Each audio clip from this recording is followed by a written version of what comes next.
نحمده ونصلي ونسلم على رسوله الكريم اما بعد فاعوذ بالله من الشيطان الرجيم بسم الله الرحمن الرحيم وأورثكم أرضهم وديارهم وأموالهم وأرضا لم تطئوها وكان الله على كل شيء قدير۔ اور اللہ نے تمہیں ان کی زمین اور ان کے مکانات اور ان کے مالوں کا وارث بنا دیا، اور اس زمین کا بھی کہ جس پر تم نے ابھی قدم نہیں رکھا ہے، اور اللہ ہر چیز پر قادر ہے۔ اس آیت کریمہ میں اللہ رب العالمین نے ارشاد فرمایا یہودیوں کو تو سزا ملی، جیسے کل آپ نے سماعت کیا کہ ان کے سر قلم کر دیے گئے۔ فرمایا کہ یہودیوں کو تو سزا ملی، اور مسلمانوں پر اللہ رب العالمین نے یہ احسان فرمایا کہ انہیں یہودی بنو قریظہ کے کھیتوں کا، باغات کا، ان کے قلعوں کا، ان کے مکانات کا، ان کے نقد اموال کا، ان کے اثاثات جات کا اور مویشیوں وغیرہ کا اللہ نے مالک بنا دیا۔ اور مزید اس آیت کریمہ میں یہ بھی فرمایا کہ مسلمانوں کو اس زمین کا بھی وارث بنا دیا کہ جس پر انہوں نے ابھی قدم نہیں رکھے۔ اس زمین سے کون سی زمین مراد ہے؟ مفسرین کے اس کے بارے میں بہت سارے قول ہیں، میں آپ کے سامنے 2-3-4 قول رکھ دیتا ہوں۔ بعض مفسرین فرماتے ہیں اس سے خیبر کی زمین مراد ہے کہ جو غزوہ بنو قریظہ کے بعد یہ زمین بھی مسلمانوں کے قبضے میں آئی۔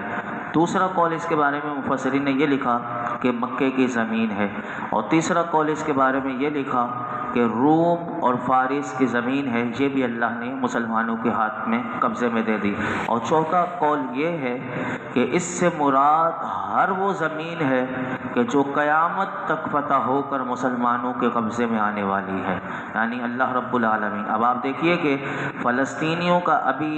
حال میں ہی آج 1-2 دن میں ہی شروع ہو گیا کہ کتنے سالوں سے ظلم و ستم برداشت ہو رہا ہے، لیکن اب وہ اٹھے ہیں دوبارہ، اور اسرائیلی جنہوں نے وہ قبضہ کیا ہوا تھا، اور وہاں انہوں نے آج یا کل سے ہی وہ شروع ہو چکا راکٹ حملہ وغیرہ، تو وہ دیکھیے کہ اب انہوں نے یہ ہے مسلمانوں کی وہ قوت کہ جو اللہ رب العالمین عطا فرماتا ہے، تو پھر چاہے وہ کتنے بھی عرصے سے قبضہ کیا ہوا ہو، لیکن کیونکہ یہ ہوتے بزدل ہیں اور یہ قبضہ گروپ ہوتے ہیں تو یہ کبھی بھی رہ نہیں سکتے۔ تو اللہ رب العالمین نے یہاں پر یہ بات بتا دی کہ ہر وہ زمین جو قیامت تک فتح ہو کر مسلمانوں کے قبضے میں آنے والی ہے، صرف مسلمان جب جاگ جاتا ہے اور اس کا بھروسہ اور اللہ کے رسول پر ہوتا ہے تو پھر دنیا کی کوئی طاقت اسے روک نہیں سکتی۔ یہی قرآن کا قانون ہے۔ آگے ارشاد فرمایا یا ایھا النبی قل لازواجک ان کنتن تردن الحیاۃ الدنیا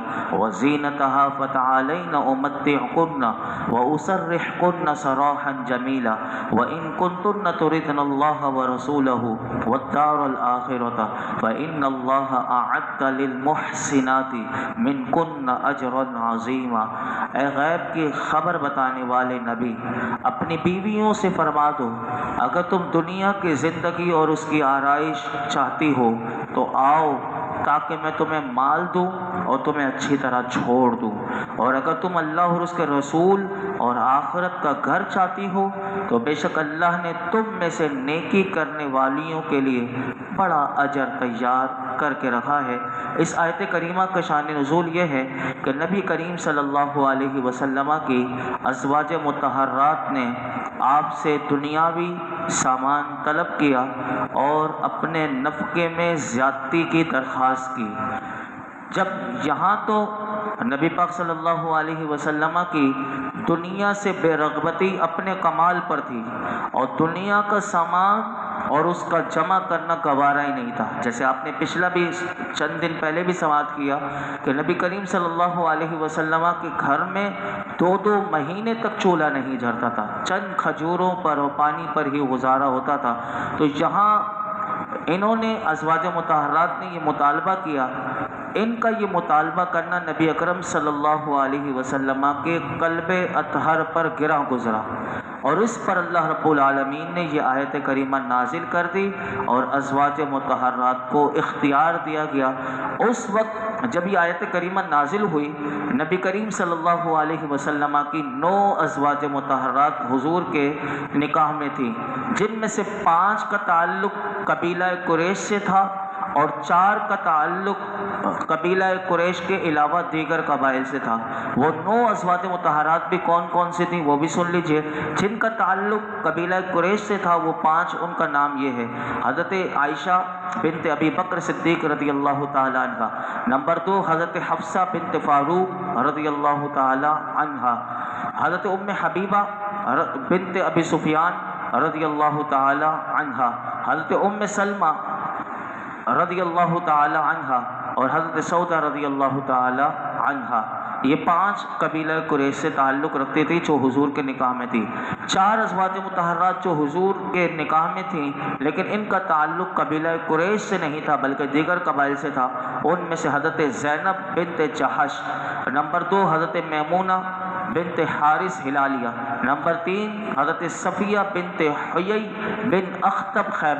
خیبریہ، اور نمبر 4 حضرت جویریہ بنت حارث مستلقیہ۔ یہ 4 حضور کے نکاح میں تھیں، یہ 9 ہو گئیں۔ تو یہ جب آیت کریمہ نازل ہوئی تو میرے آقا علیہ الصلوۃ والسلام نے سب سے پہلے یہ آیت کریمہ حضرت عائشہ صدیقہ رضی اللہ تعالیٰ عنہ کو یہ آیت سنا کر حضور نے اختیار دیا اور فرمایا جلدی نہ کرو اور اپنے والدین سے مشورہ کر کے جو رائے ہو اس پر عمل کرو۔ یعنی حضور نے فرمایا کہ یا تو تم اگر دنیا کی سامان اور اس کی آرائش چاہتی ہو، دنیا کی زندگی، تو میں تمہیں دے دیتا ہوں اور میں تمہیں یعنی اختیار دیتا ہوں کہ پھر یعنی تمہیں اچھی طرح چھوڑ دوں، یہ اللہ کا حکم ہے، یا تو پھر تم اللہ کے رسول اور آخرت کا گھر چاہتی ہو تو پھر یہ دنیا کا سامان اور اس سے بے رغبتی رکھنی پڑے گی۔ تو جب میرے آقا علیہ الصلوۃ والسلام نے یہ آیت کریمہ سنائی تو ہماری ماں ام المؤمنین سیدہ عائشہ صدیقہ رضی اللہ تعالیٰ عنہ نے عرض کیا کہ حضور کے معاملے میں مشورہ کیسا؟ میں اللہ اور اس کے رسول اور دار آخرت کو چاہتی ہوں۔ اور پھر باقی ازواج مطہرات کو بھی حضور نے یہی آیت کریمہ سنائی، سب نے ایک ہی جواب دیا کہ ہمیں حضور چاہیے۔ تو یہاں سے یہ بات پتہ چلی کہ نبی کریم صلی اللہ علیہ وسلم کو اختیار کرنا در حقیقت اللہ اور قیامت کو اختیار کرنا ہے۔ یہ بات ہمیں اچھی طریقے سے سمجھ میں آ گئی۔ اور اس سے علماء نے یہ بھی بتا دیا کہ جس کو حضور مل گئے اسے خدا اور ساری خدائی مل گئی۔ یہاں سے یہ بھی نقطہ ہمیں پتہ چلا، اور یہ بھی اس آیت کریمہ سے پتہ چلا کہ جو میرے آقا سے دور ہوا وہ اللہ سے دور ہو گیا۔ جو اللہ سے دور اسی لیے ہوتے ہیں کہ جو حضور سے دور ہوں گے تو وہ جو حضور سے دور ہوئے وہ اللہ سے دور ہو گئے۔ اور یہاں اس آیت کریمہ میں اللہ تعالیٰ نے یہ بھی ارشاد فرمایا کہ نبی کریم صلی اللہ علیہ وسلم کی نیکیوں کا اجر و ثواب دوسروں سے زیادہ ہے، یعنی وہ ڈبل ہے۔ اور اگلی آیت میں اللہ نے اور واضح کر دیا، سنیے، فرمایا 21ویں پارے کی آخری آیت، فرمایا یا نساء النبی من یأت منکن بفاحشۃ مبینۃ یضاعف لها العذاب ضعفین وکان ذلک علی اللہ یسیرا۔ اے نبی کی بیویوں، جو تم میں حیا کے خلاف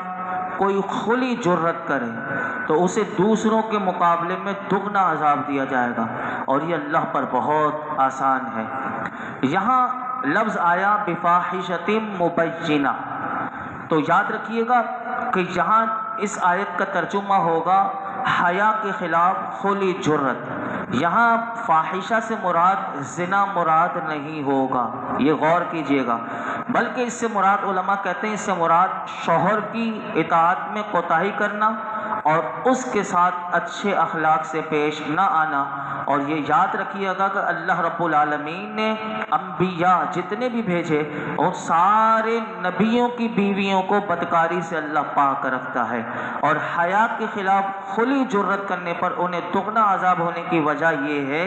کہ جس شخص کی فضیلت زیادہ ہوتی ہے اس سے اگر قصور واقع ہو تو وہ قصور بھی دوسروں کے قصور سے زیادہ سخت قرار دیا جاتا ہے۔ اسی لیے علماء نے کہا کہ عالم کا گناہ جاہل کے گناہ سے زیادہ برا ہوتا ہے، زیادہ کبیح ہے۔ اور نبی کریم صلی اللہ علیہ وسلم کی ازواج مطہرات، کیونکہ حضور کی جو ازواج ہیں وہ تمام جہان کی عورتوں سے زیادہ فضیلت رکھتی ہیں، اس لیے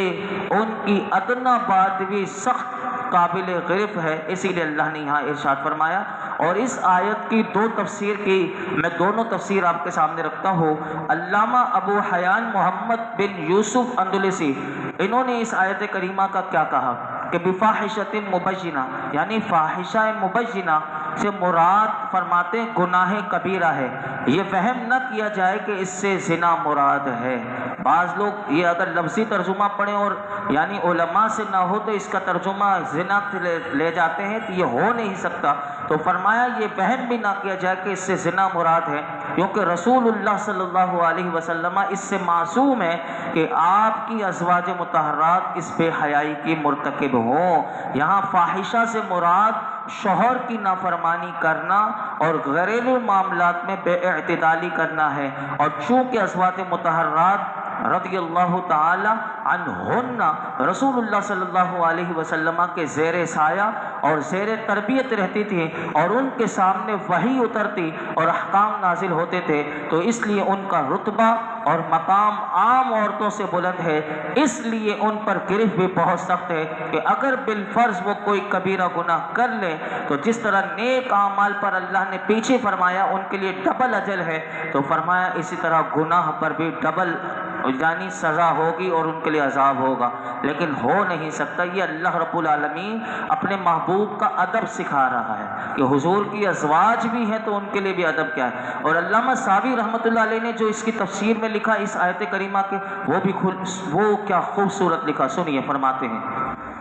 ان آیات میں اللہ تعالیٰ نے اپنے حبیب کی ازواج مطہرات سے خطاب فرمایا تاکہ ان کی فضیلت اور اللہ کی بارگاہ میں ان کے رتبے کی عظمت ظاہر ہو، کیونکہ عتاب اور خطاب میں سختی ان کے بلند رتبے کی طرف اشارہ کرتی ہے کہ ازواج مطہرات کو رسول اللہ سے انتہائی زیادہ قرب ہے، اور یہ جنت میں بھی ساری کی ساری حضور کی ازواج ہوں گی، یعنی دنیا میں ہے تو جنت میں بھی ساری ازواج ہوں گی۔ تو جو جتنا حضور کو یعنی تو جتنا انہیں رسول اللہ سے قرب حاصل ہے اتنا ہی انہیں اللہ کی بارگاہ میں قرب حاصل ہوگا۔ تو اس آیت سے علامہ ساوی رحمۃ اللہ علیہ نے آخری بات جو نقطہ بیان کیا وہ بڑا خوبصورت بیان کیا، فرمایا اس میں ان لوگوں کا بھی رد ہے کہ اگر حضور کی محبت کی بات کی جائے، حضور سے قرب کی بات کی جائے،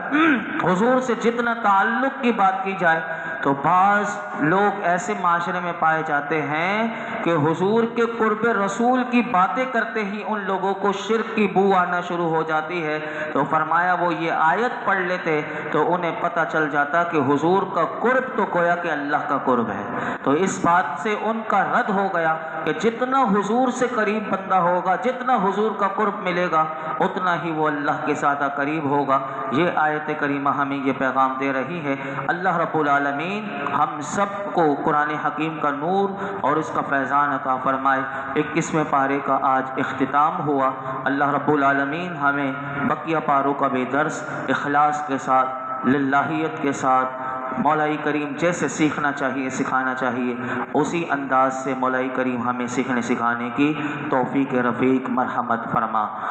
اور ہمارے لیے سیکھنا سکھانا آسان کر دے۔ الحمدللہ رب العالمین والصلاة والسلام علی سید الانبیاء والمرسلین وعلی آلہ واصحابہ اجمعین۔ اللہ پاک نماز عشاء ادا کرنا، درود پاک پڑھنا، درس قرآن سننا سنانا اپنی بارگاہ میں قبول فرما۔ رب کریم قرآن حکیم کے 21 پارے آج مکمل ہوئے۔ اللہ ہم تیرا شکر ادا کرتے ہیں، تیرے فضل سے تیری توفیق سے مولا ہم یہاں جمع ہوتے ہیں اور قرآن سیکھنے کی کوشش کرتے ہیں۔ اللہ ہمارا سیکھنا سکھانا قبول فرما لے، ہمیں اخلاص کے ساتھ مکمل قرآن پاک سیکھنے عمل کرنے کی توفیق عطا فرما۔ زندگی کی آخری سانس تک بار بار قرآن پڑھنے، سمجھنے، عمل کرنے اور دوسروں تک اس کا پیغام پہنچانے کی توفیق عطا فرما۔ اللہ ہمیں قرآن کے نور سے منور کر دے، تدبر قرآن، تفکر قرآن کی دولت دے دے۔ اللہ غور و فکر کی توفیق دے دے، بے ادبی سے بچا لے۔ اللہ مرتے دم تک ہمیں ہماری نسلوں کو بے ادبی سے محفوظ فرما، اپنے اور اپنے محبوب کا سچا غلام بنا دے، حضور کا اور اپنا مولا کریم صحیح معنوں میں فرما برداری کرنے کی توفیق عطا فرما۔ یا اللہ ہمیں تقوی کی دولت دے دے، ہمیں